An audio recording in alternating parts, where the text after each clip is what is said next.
नमस्ते सबैजनालाई। हामी नेपाल अनलाइन स्कुलमा छौँ। म तपाईहरुलाई नेपाली पढाउँदै आइरहेको छु र मैले पाठ 19 सम्मको भिडियो बनाएर हालिसकेको छु।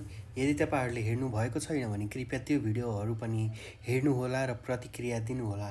हामी नेपाल अनलाइन स्कुल फ्रीमा तपाईहरुलाई एडुकेसन दिइरहेको छौँ। कक्षा नर्सरीदेखि पीएचडी लेभलसम्मको हरेक सब्जेक्टको तपाईले पढ्न पाउनुहुनेछ। यदि तपाईहरुलाई पढ्नु मन छ भने कृपया नेपाल अनलाइन स्कुल युट्युबमा सर्च गरी तपाईहरुले पढ्न सक्नुहुनेछ। र आज म तपाईहरुलाई पाठ 20 गराउन गइरहेको छु, जसमा चाहिँ नेपाली संस्कृति भन्ने पर्छ कक्षा 8 को। अनि 20, 21, 22 चाहिँ लास्ट च्याप्टर रहेको छ। हामी अन्तिममा छौँ। कृपया पुरानो भिडियो हेर्नु भएको छैन भने कृपया त्यो पनि हेर्नुहोला र राम्रो एक्जाम गर्नुहुन्छ भन्ने मैले आशा राखेको छु। पहिलो अभ्यासमा रहेको छ हाम्रो एक वाक्यमा उत्तर लेख भनेर हाम्रो पहिलो अभ्यास रहेको छ। नेपाल कस्तो बगैँचा हो भनेर पहिलो प्रश्न तपाईहरुलाई सोधिएको छ। उत्तरमा तपाईहरुले लेख्न सक्नुहुनेछ, नेपाल हिमाल र तराईको विविधताले भरिपूर्ण भएको सुन्दर बगैँचा हो भनेर लेख्न सकिन्छ। अर्को छ, नेपाली संस्कृतिलाई कस्तो तालसँग तुलना गरिन्छ संस्कृतिलाई। उत्तरमा नेपाली संस्कृतिलाई 100 थरी बाजाबाट पैदा हुने एउटा मनोहर तालसँग तुलना गरिन्छ भनेर लेख्न सकिन्छ। अर्कोमा छ, गाँस छाड्नु साथ नछाड्नु उखानको तात्पर्य के हो। उत्तरमा गाँस छाड्नु साथ नछाड्नु उखानको तात्पर्य सङ्कटमा पनि मित्रता नछाड्नु हो भनिएको हो। नेपाल संस्कृतिका मूल मन्त्र के हो भनेर सोधिएको छ। उत्तरमा तपाईहरुले लेख्न सक्नुहुनेछ, नेपाली संस्कृतिका मूल मन्त्र मैत्री, करुणा र क्षमा हुन्। जहाँ पनि यदि माया छ भने त्यो सम्बन्ध अटुट रहन्छ भन्ने हामीले सिकेका छौँ सानोदेखि नै। हामी वृक्ष वनस्पतिलाई किन श्रद्धा गर्छौँ। उत्तरमा हामी वृक्ष वनस्पतिलाई उनीहरूको उपकार सम्झी श्रद्धा गर्छौँ भनेर लेख्न सकिन्छ। अर्कोमा छ, हामी कस्तो गल्तीलाई क्षमा गर्छौँ। हामीले असल मनसायलाई काम गर्दा गल्ती भएमा क्षमा गर्छौँ। बिना गल्ती, बिना केही उद्देश्य राखी उसले यदि गल्ती गरेको छ भने हामीले क्षमा अवश्य पाउनेछौँ। यदि हामी केही उद्देश्यले कसैको नराम्रो गर्ने भनेर हामीले यदि काम बिगार्दैछौँ भने हामीले अवश्य नै त्यसको गल्तीको भरपाई पाउनु नै पर्छ। हामी कुन कुन पर्वमा शुभकामना व्यक्त गर्दछौँ। उत्तरमा हामी बुद्ध पूर्णिमा, तीज, दशैँ तिहार, छठ, ईद, क्रिसमस, उधौली, उभौली, लोसार, माघी, होली आदि चाडपर्वमा शुभकामना व्यक्त गर्छौँ भनेर लेख्न सकिन्छ। नेपाली संस्कृतिमा पाहुनाको कस्तो स्थान छ। नेपाली संस्कृतिमा पाहुनाको देवताको जस्तो स्थान छ भनेर लेख्न सकिन्छ। हाम्रो एक वाक्यमा उत्तर लेख्ने पनि सकिएको छ। र अर्कोमा तपाईलाई आयो फेरि ठिक उत्तरमा ठिक चिन्ह लगाऊ भनिएको छ। नेपाली संस्कृतिको मूल विशेषता के हो रे। तपाईलाई प्रश्न दिएको छ अमा छ, अनेकतामा एकता, पश्चिम संस्कृतिको सहयोग, 100 थरी बाजाको ताल र अर्कोमा सबै जातको फुलबारी। हामीले उसको उत्तरमा नेपाली संस्कृतिको मूल विशेषता के हो त अनेकतामा एकता हो। किनभने सबै मान्छे मिलिजुली बस्ने भएर चाहिँ अनेकतामा एकता हाम्रो चाहिँ मूल मन्त्र हो या अथवा मूल विशेषता हो भन्न सकिन्छ। अर्कोमा आयो फेरि केलाई सबै जातको फुलबारी सुवादसँग दाज्न सकिन्छ भनिएको छ। हामीले यसको लेख्न सक्छौँ, नेपाली संस्कृति कि नेपाली जाति परोपकार र क्षमादान कित जिउँदोको जन्ती भनिएको छ। केलाई सब जातको फुलबारी सुवादसँग दाज्न सकिन्छ भन्नेको उत्तर नेपाल जाति हो भनेर हामीले लेख्न सकिन्छ है। अर्कोमा छ, गाँस छोड्नु साथ नछोड्नु उखानको आशय के हो भनेर तपाईहरुले भनिएको छ। अमा दिएको छ, सङ्कटमा पनि मित्रता नछाड्नु। आमा छ, जस्तै अवस्थामा पनि खान नछोड्नु। यीमा छ खाना मामिलामा साथीको वास्ता नगर्नु। यीमा छ खाना पाइन्छ भने मित्रता पनि नतोड्नु। अब यस गाँस छोड्नु साथ नछोड्नुको उखानको आशय चाहिँ सङ्कटमा पनि मित्रता नछाड्नु हो। सङ्कटमा पनि मित्रता नछाड्नु हो है, याद गर्नुहोस्। अब आयो हाम्रो उत्तर लेख भनेर हामीलाई आएको छ है। चराचुरुङ्गीको बोलीसँग नेपालको के कुरालाई दाज्न सकिन्छ भनेर प्रश्न सोधिएको छ। अब उत्तर लेख्ने बेला के लेख्न सकिन्छ त? नेपालका थरीथरीका जात जाति, धेरै किसिमका भाषा, मठ मन्दिर, गुम्बा, मस्जिद, गिर्जाघर, अनेकौँ चाडपर्व, रीतिरिवाज र प्रचलनहरू, अनेकौँ मुहानबाट निस्केको पवित्र नदी आदिलाई चराचुरुङ्गी बोलीसँग दाज्न सकिन्छ। चराचुरुङ्गीको बोलीसँग दाज्न सकिन्छ भनेर लेख्न सकिन्छ है। अर्को आयो, नेपाललाई किन सबै जातको फुलबारी भनिएको भनेर तपाईँहरूलाई प्रश्न सोधिएको छ। उत्तरमा नेपाललाई अनेक जात जातिको बसोबास रहेको छ। नेपालीहरू यहाँ विविध भेगबाट आएर बसोबास गरेका छन्। यहाँ अनेकौँ जात जाति, भाषाभाषी, धर्म तथा संस्कृति मान्ने मानिसहरूको सुन्दर मेल रहेको छ। नेपालीहरू कहिल्यै जात, धर्म र संस्कृतिका आधारमा झगडा गर्दैनन्। फुलबारीको शोभा बढाउन अनेकौँ फुलबारीको आवश्यकता पर्छ। फुलबारीलाई एउटै फुलले मात्र शोभा दिन सक्दैन। फुलबारीलाई अनेकौँ फुलहरूको शोभा दिए जस्तै नेपालमा पनि धेरै जात जाति, भाषाभाषी, धर्म तथा संस्कृति मान्नेहरू एकै ठाउँ मिलेर बसोबास गर्ने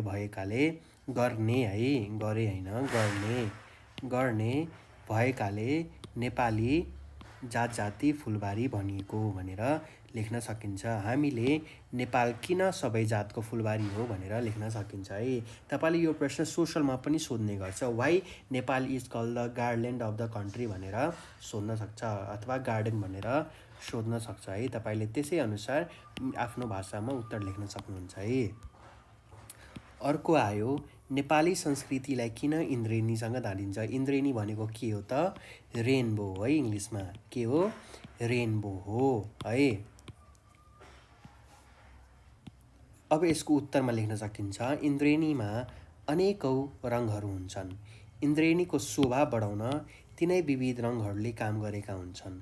अर्थात् रङहरू सुन्दर सृष्टि इन्द्रेणी हो।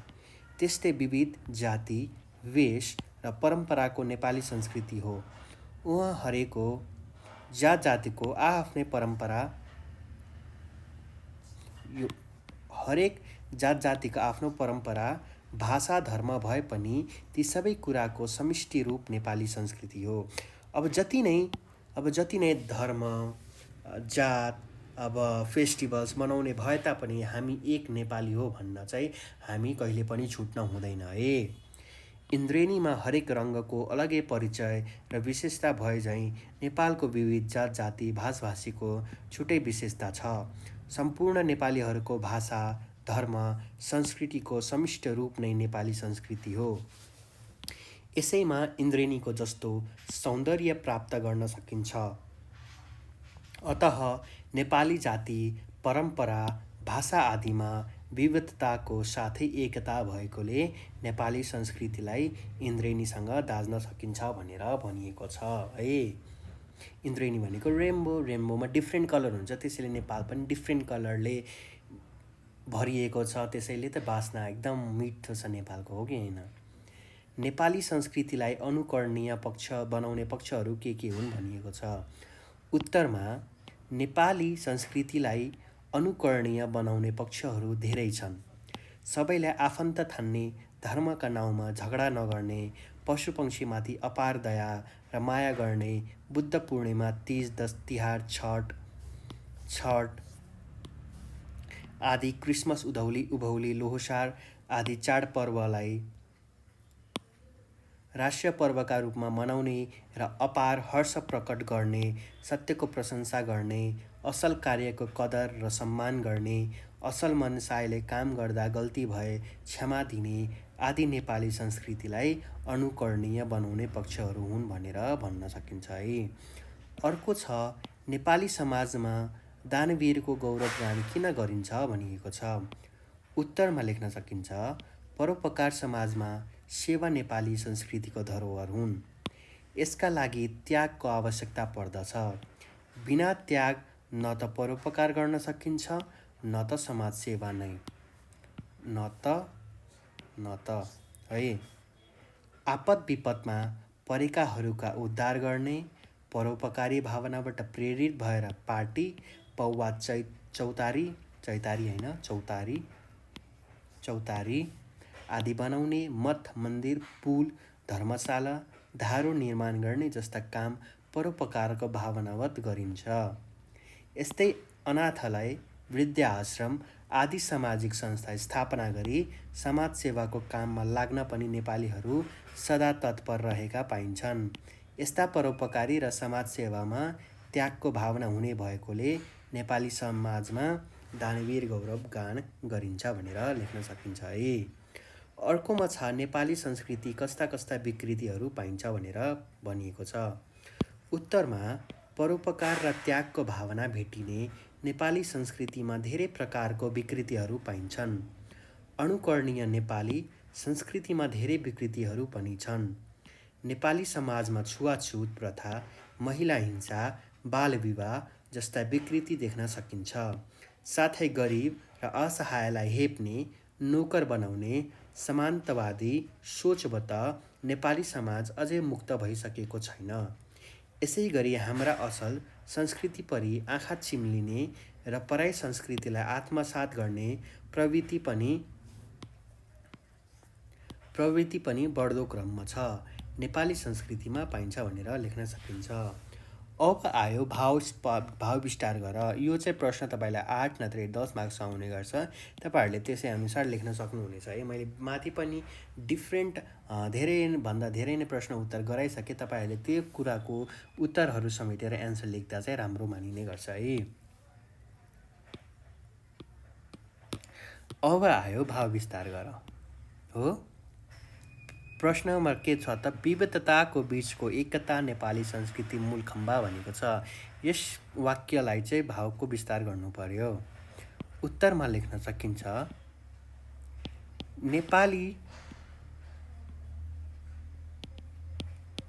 नेपाली समाजमा अनेकौं जात जाति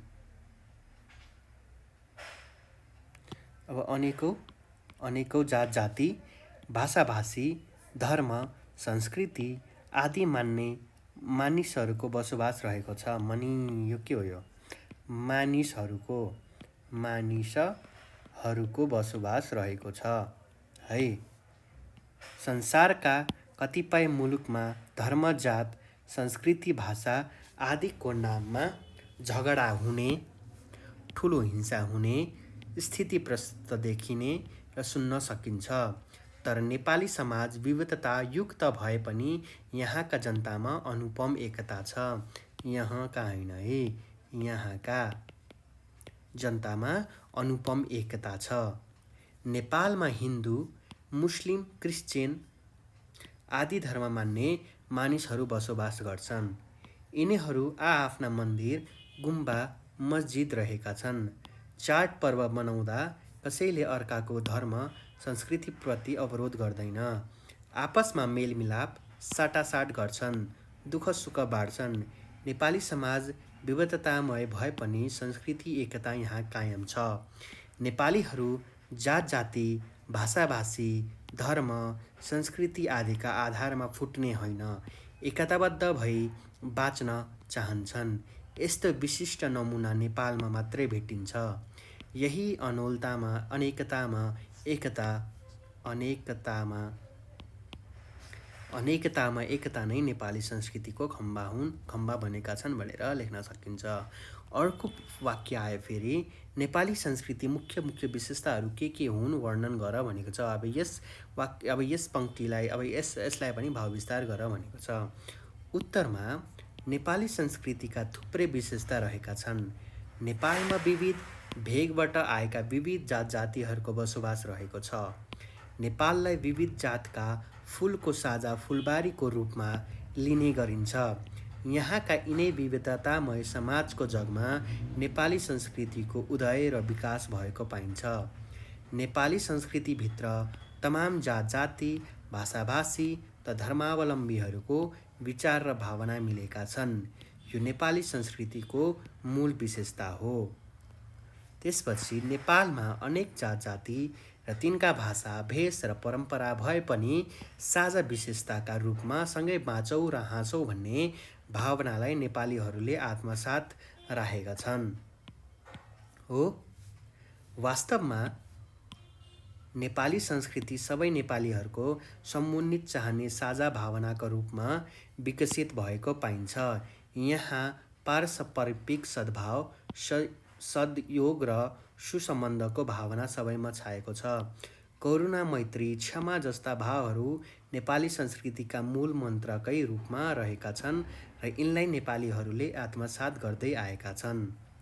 परोपकार र समाजसेवा नेपाली संस्कृति अनुपम उदाहरण हुन्। आफ्नो आश्रय आएका पाहुनालाई सत्कार गर्ने, पाहुनालाई देवता ठान्ने, पाटी पौवा, चौतारा मठ मन्दिर, पुल धर्मशालो, धारो आदिको निर्माण गरी परोपकारको उदाहरण पेश गर्ने, अनाथालय, वृद्धा आश्रम बनाई सेवा गर्ने प्रचलन रहेको छ। जसले असल काम गर्छ त्यस्ताको प्रशंसा गर्नु र दानवीरको गौरवगान गर्नु पनि नेपाली संस्कृतिको विशेषता नै हुन्। यिनै विविध विशेषताले गर्दा नेपाली संस्कृति विश्व मानव समुदायका लागि पनि अनुकरणीय बनेको छ भनेर लेख्न सकिन्छ। अर्कोमा रहेको छ फेरि अभ्यासमा तलका समावेश शब्दसँग समावेशीय शब्दको जोडा मिलाऊ भनेको छ। जस्तै बाजा र बादल। अब यस शब्दलाई मिलाउनु पर्यो है। जस्तै कि फुल के हो त? चमेली। नाच के को हुन्छ? लाखेको। धर्म हिन्दू। वृक्ष पिपल है। अब चाहिँ तलको शब्दको अर्थ लेख। यी शब्दहरूको अर्थ लेख भनिएको छ। विविधतामयको, भिन्नता हुने, अनेक हुने। धर्मावलम्बी, धर्मका अनुयायी, तमाम, भए जति सबै, सम्पूर्ण, आम। प्रशंसक, प्रशंसा गर्ने, अर्काको गुणको तारिफ गर्ने। समृद्धि, उन्नति, प्रगति, सङ्गम, सम्मिलन, मिल्ने ठाउँ है। अर्को आयो अर्थ खुल्ने गरी वाक्यमा प्रयोग गर भनेको छ। यस शब्दहरूको वाक्यमा प्रयोग गर भनेको छ है। पहिलो रहेको छ सुवास। बगैँचाबाट फुलको सुवास आइरहेको छ भनेर लेख्न सकिन्छ है। दानवीर, नेपाली समाजमा दानवीरहरू थोरै मात्र पाइन्छ भनेर लेख्न सकिन्छ। अर्को छ विकृति। नेपाली संस्कृतिमा थुप्रै विकृतिहरू देखा पर्न थालेका छन्। लोकप्रिय, नारायण गोपालले धेरै लोकप्रियहरू गीतहरू गाउने भएको छ। समुन्नत, राष्ट्रको समुन्नतिमा हामी सबै एकजुट भएर लाग्नुपर्छ भनेर लेख्न सकिन्छ। अनुकरणीय, नेपाली संस्कृति विश्व मानव समुदायका लागि अनुकरणीय बनेको छ। इन्द्रेणी लागेका बेला मयूर पनि खुसी भएर नाच्छ। आनन्दित, मलाई हाम्रो देशको वातावरणले साह्रै आनन्दित तुल्याउँछ। लालायित, विद्यार्थीहरू घुम्नका लागि लालायत छन्। जिउँदोको जन्ती मर्दाको मलामी। छिमेकी भनेका जिउँदोको जन्ती र मर्दाका मलामी भएकाले सधैँ मिलेर बस्नुपर्छ भनेर मलाई आमाले सधैँ सम्झाउनुहुन्थ्यो भनेर लेख्न सकिन्छ। गाँस छाड्नु, साथ नछाड्नु। हामीलाई जति नै सुख भए तापनि गाँस छाड्नु बरु साथ चाहिँ कहिल्यै छाड्नु हुँदैन भनेर गुरुले सिकाउनुहुन्छ भनेर लेख्न सकिन्छ। अब चाहिँ हामीलाई वाच्यको बारेमा पढ भनेर व्याकरण भनिएको छ। वाक्यमा कर्ता, कर्म र भावका आधारमा क्रियापदको रूपमा परिवर्तन गर्ने तरिकालाई वाच्य भनिन्छ। वाच्यलाई निम्न 3 भागमा विभाजन गरिएको छ। फर्स्टमा छ कर्तृवाच्य, दोस्रो रहेको छ कर्मवाच्य र तेस्रो रहेको छ भाववाच्य। पहिलो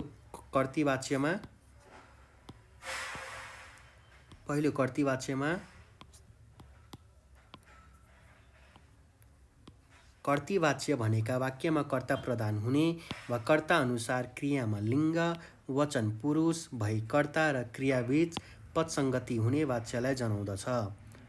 कर्ती वाच्यको क्रियापद सकर्मक वा अकर्मक दुवै हुन्छ। उदाहरण: म रामायण पढ्न जान्छु। म आज विद्यालय जान्न। कर्मवाच्य: कर्मवाच्य भनेको वाक्यमा कर्म प्रदान हुने र कन्वाअनुसार क्रियाको लिङ्ग वचन पुरुष भई कर्ता र क्रियाबीच पदसङ्गति हुने वाच्यलाई जनाउँदछ। कर्मवाच्यको क्रियापद सकर्मक हुन्छ। उदाहरण: सीताद्वारा छठ पर्व मनाइयो। भाववाच्य: भाववाच्य भनेको वाक्यमा भाव प्रदान हुने र वाच्यलाई बुझाउँदछ। भाववाच्यका क्रियापद अकर्मक मात्र हुन्छ र तृतीय पुरुष एकवचन पुल्लिङ्ग तथा अनादरमा रहेको हुन्छ। उदाहरण: आफू त नेपाली संस्कृतिमा रमाइयो भनेर लेख्न सकिन्छ। अर्को छ कोष्टकमा दिएको सङ्केतका आधारमा वाच्य परिवर्तन गर। पहिलो छ उनीहरूबाट नेपाली संस्कृतिको अध्ययन गर्दैछन्। कर्मवाच्यमा बदल रे। उनीहरूबाट नेपाली संस्कृतिको अध्ययन गरिँदैछ। गरिँदैछ के हो? कर्मवाच्य। नेपालीको आधार नेपालमा धेरै पर्वहरू मनाइन्छ। कर्तृवाच्यमा बदल रे। कर्तृवाच्यमा बदल। हामी नेपालीहरू धेरै पर्व मनाउँछौँ के हो? कर्तृवाच्य। धान नाचमा खुब रमाइयो। धान नाचमा खुब रमाइयो। कर्तृवाच्य। हामीहरू धान नाचमा खुब रमायौँ। म त नाचे। आफू त नाचियो भनेर लेख्न सकिन्छ। हामी चाडपर्वमा रमाइलो गर्नेछौँ।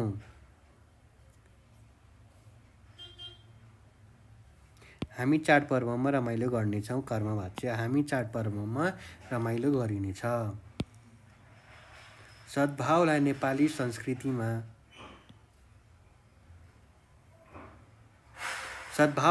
संस्कृति जग मानिन्छ। कर्तृवाच्य।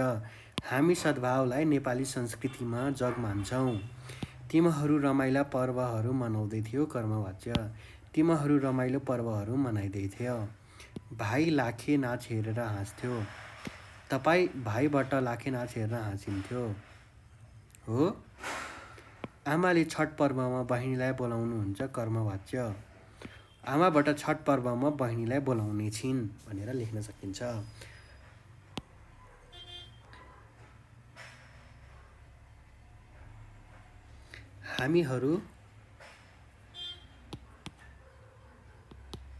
हामीहरू चाडपर्वमा रमाइलो गर्नेछौँ। हामीहरू चाडपर्वमा रमाइलो गरिनेछ। गरिने वाच्य कर्मवाच्य। सद्भावलाई नेपाली संस्कृति जग मानिन्छ। कर्तृवाच्य। हामी सद्भावलाई नेपाली संस्कृतिको जग मान्छौँ। तिमीहरू रमाइला पर्वहरू मनाउँदै थियौ। कर्मवाच्य। तिमीहरू रमाइलो पर्वहरू मनाइँदै थिए। भाइ लाखे नाच हेर्न हाँस्थ्यो। भाइबाट लाखे नाच हेर्न हाँसिन्थ्यो। आमाले छठ पर्वमा बहिनीलाई बोलाउनु हुनेछ। आमाबाट छठ पर्वमा बहिनीलाई बोलाउने छन्। रोहन चाडपर्वमा खुब रमाउनेछ। उत्तर रोहनबाट चाडपर्वमा खुब रमाइनेछ। हामीले यस पाठ पनि सकिसकेका छौँ। तपाईहरूले अभ्यास लेख्न फेरि यो च्याप्टर लेख्न सक्नुहुनेछ, पढ्न सक्नुहुनेछ। एक्जाममा तपाईँहरूले धेरै नै सजिलो हुन्छ तपाईँले यदि राम्ररी पढ्नुभयो भने। अब म तपाईँहरूलाई पाठ 21 र पाठ 22को अन्तिम पाठमा भेट्नेछु। आजको लागि यति नै। भिडियो हेर्दै गर्नुहोला, माया गर्दै गर्नुहोला।